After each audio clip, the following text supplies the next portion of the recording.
আপনি কেন আসছেন কেন? তোমার যেতে এসছি। আমি তো আপনার সাথে যাবো না। কি বলতেছো? যা শুনতেছেন ঠিকই শুনতেছেন।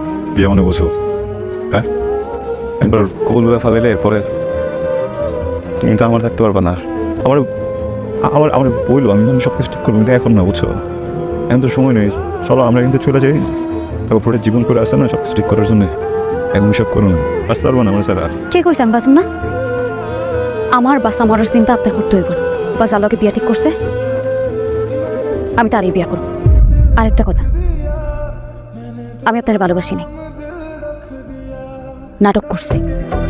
নিজের দেখছেন কোনোদিন আমার যার লোকে বিয়া ঠিক হয়েছে তার ব্যাপারে কিছু জানেন? সে কি করে, এই গ্রামে তার কত সম্মান, কিছু জানেন? এই যে এত আয়োজন প্রিয়জন, এত মানুষকে দাওয়াত দিছি, আপনারা কেন দিলাম? কারণ এই বিয়েতে আসার যোগ্যতা আপনার নাই। ওই মানুষটার সাথে তুলনা করা তো দূরের কথা,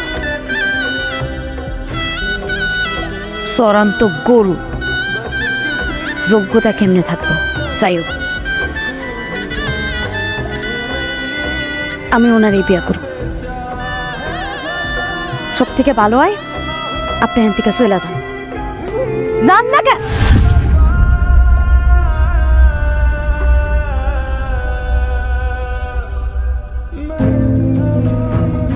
আমার অযোগ্য বলছো না, তুমি আমার মতো অযোগ্য না। তুমি সব বিষয় যোগ্য,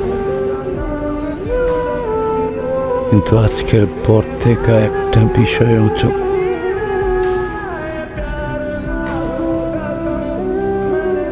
তুমি আমার ভালোবাসার